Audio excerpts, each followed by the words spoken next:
What's up everybody, Dr. Rossi, shrinksandSneakers.com. So in this video I actually want to talk about an article that ran in the New York Times a few weeks ago. It was called "I'm Worth It: Why Thousands of Doctors in America Can't Get a Job."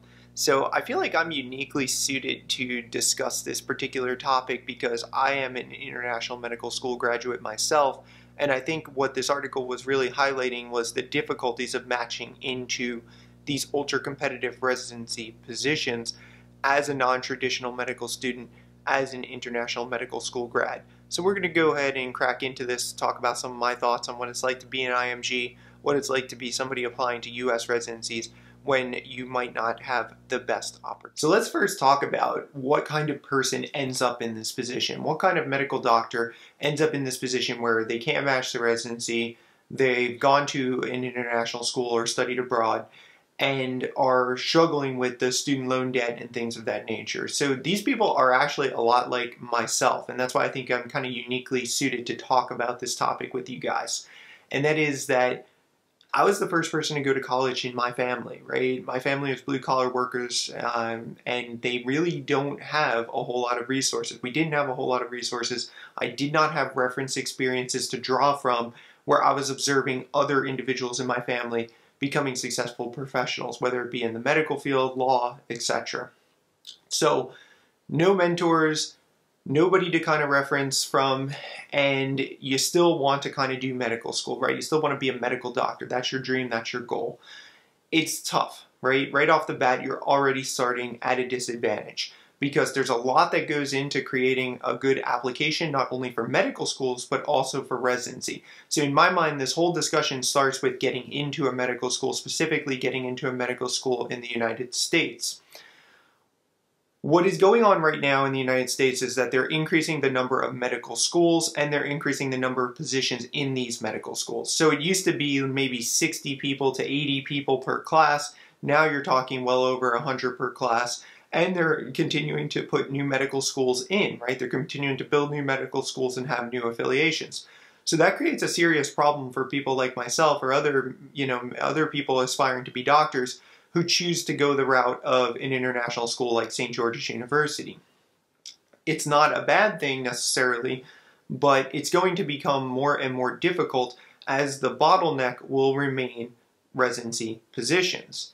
And as you start to churn out more American grads, I can tell you from personal experience that the American grads are just in general favored over international graduates, even if you are a US citizen and you've attended a school like St. George's University, which is essentially, in my mind, really a US medical school. So as an international grad, one of the first things you're kind of told when you get to the school day one and they start talking to you about your prospects as a physician, you know a couple of things. One, the school doesn't really match those ultra-competitive residencies, right? So even if you are amazing, let's say you score a 270 on your step one and all the medical schools in the US effed up by not taking you, then, you're still probably not going to be an orthopedic surgeon, or you're still probably not going to be a neurosurgeon, because even if you are demonstrating that you're a great candidate for those positions, for whatever reason, these are tough positions to get. And a lot of these programs like to say that they're looking at you objectively and they're looking at your scores and your grades and all this other stuff. But in my mind, and how it was explained to me by the staff in my school, was that there's kind of three piles, right, that they divide the applications into. So there's the pile of US grads, there's a pile of people like myself who is a US citizen but an IMG, and then there's a pile of people who are coming from all other countries and all over the world to try and apply to US residencies. So there's kind of already like a tier system that they set up when they start dividing these applications. And because these programs receive thousands of applications per cycle, they have to find some way to kind of weed people out. So that was one method by which they already start weeding people out, especially again of these ultra-competitive programs, things like orthopedic surgery, neurosurgery, plastic surgery, pretty much dermatology, right? The things that are very, very competitive. So they already start weeding you out from the beginning. The next way that they start to weed people out is by scores, right? So now that USMLE Step 1 is pass-fail, it's going to be more difficult to weed people out based on scores, because you're not going to know whether or not, you know, somebody had a 270 versus a 225 or a 230, whatever the score is. So, but previously when I was applying, that's how it was essentially conducted, would be that they would look to weed you out based on scores. So they would start to set a certain standard, say, no, but we're not going to look at any applications with a USMLE Step 1 score less than 240, right? So there's some kind of standard that the program sort of sets as their benchmark, and that's what they're looking for, and that's another way that they weed people out. So again, you're already starting as an international graduate at a disadvantage. So you have to be that much better than everyone else. That's the essential part. You have to score higher on the tests. You have to get better grades. You have to get better letters of rec. You have to really show out during those audition rotations, where the person coming from a US school actually has a great advantage because, you know, they're kind of already entitled to a position in a way, right? And a lot of these students act that way, like, you know, oh, I made it, you know, I'm a US, you know, medical student. It's a big deal, right? So you're already kind of competing against those people and trying to prove, hey, I actually have some value here, and I'm showing that I have to be better. With that said, you can imagine that there's a good number of people who kind of get roped into going to these international schools, and they might be great students, they might make it through, but they might not have gotten the best scores, they might have failed Step 1, etc. And so that person's chances of matching to a residency goes down exponentially, right? If they didn't get a good score, if they failed one of the exams, if there's any red flags in your application, again, like we said, you're already disadvantaged. Now you're really disadvantaged. So you can see why there's a good possibility that some of these people will not match to residencies, and residencies will not even really look at their applications. It's a sad thing, and I agree with a lot of what this article is saying, is that we're sitting on a massive quantity of qualified doctors capable of practicing medicine in the United States, people who have demonstrated enough to say, like, yeah, they could be a doctor. And all we hear about is these doctor shortages and lack of people available, yet we're not doing anything with these potential candidates that could be great assets in solving this problem of a doctor shortage. So it's a sad thing to see, and it's really a systemic problem and not necessarily each of these people's individual problems. When you choose to study abroad, there's definitely some things that people don't tell you about, and some parts that the schools fail to kind of disclose. Again, the first thing I had mentioned was this like lack of opportunity in super competitive specialties. If you look at the match numbers, you know, you can kind of see with that particular, whatever school you're going to, you know, have they matched people into those ultra competitive places, and if they haven't, you may want to hold out to go to a US school if, you know, orthopedics or dermatology or something like that is your is the only thing you could see yourself doing. So first of all, knowing that you're likely going to be in a mid-tier to lower tier specialty in terms of earning potentials and things of that nature. And the other thing that's talked about a lot in this article, and I think it's a super legitimate point, is money and the cost of these schools. So some of the places outside of the US are very cheap, but a lot of times if you choose to go to some of these other places that are for-profit institutions, it costs more money, plain and simple. It's more expensive than going to a US school. So you're already kind of making a bigger financial commitment for less payoff in the end, right? And less opportunity. You're saying, okay, I'm going to take on, in some cases, up to double the amount of student loan debt that somebody will take on going to a US school, and your prospects, your potential prospects for job opportunities are not going to pay as well. You're looking at specialties like primary care, you know, OB-GYN, even though that's okay, maybe general surgery, emergency medicine, anesthesia, the common kind of places that a lot of these people end up matching to, a lot of these students end up matching to.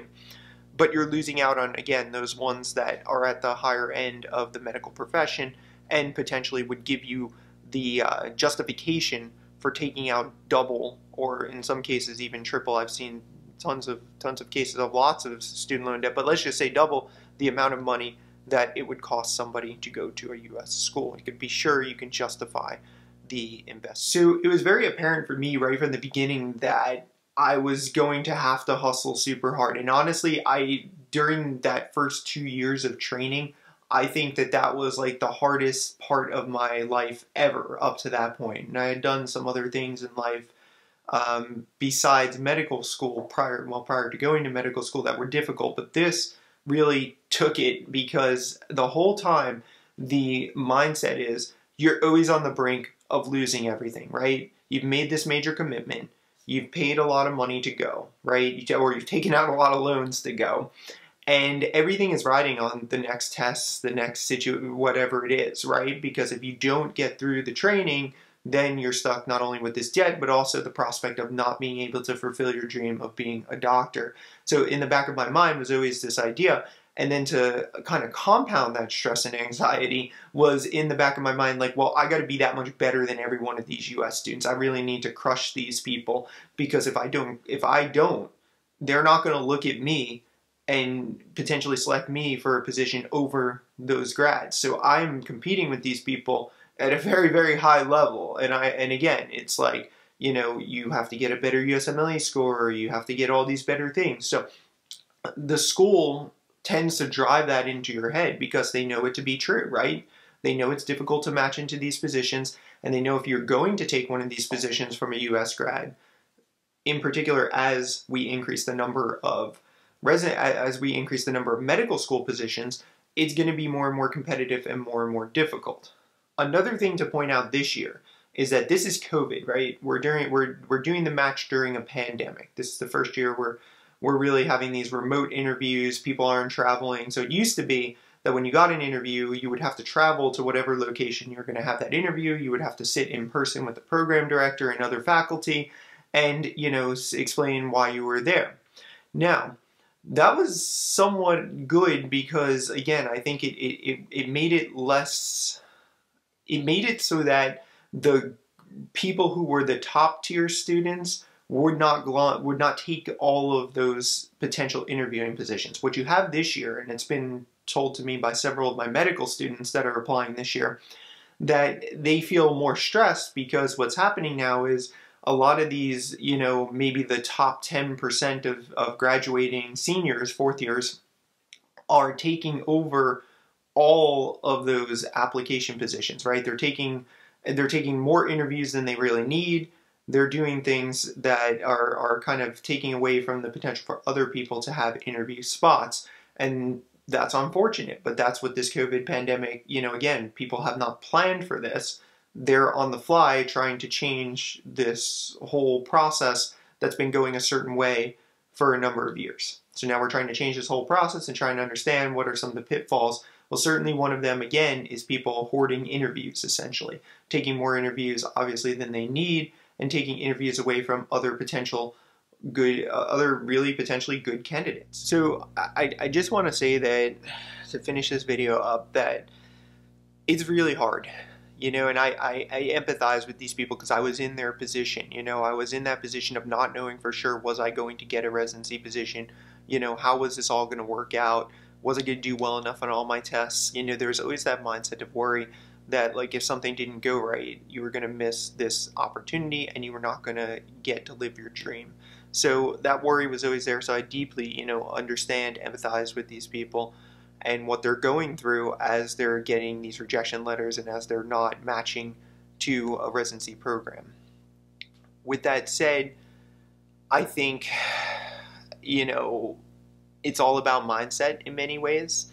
You have to come in with more of an attack mindset, and you have to come in knowing that you're going to have to work harder than everyone else, plain and simple. You're going to have to do more.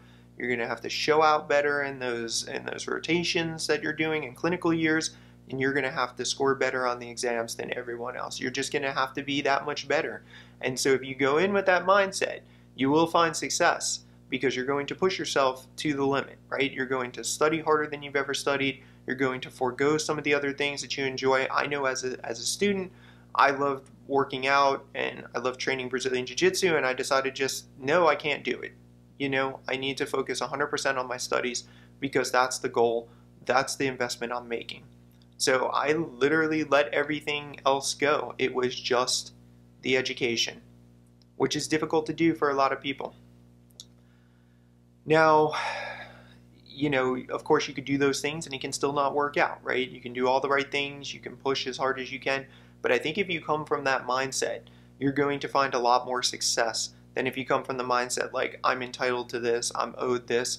And I think if you're a blue collar person like myself, you don't come from money, you don't come from prestige, and you don't have people who, know anything about these processes of becoming a medical doctor, then you can use that blue collar work ethic mentality to crush these other people. Because at the end of the day, they're not going to outwork you if you're serious about this thing. So it is definitely possible. It is definitely possible to get through as an international grad and to match to the residency position of your choice.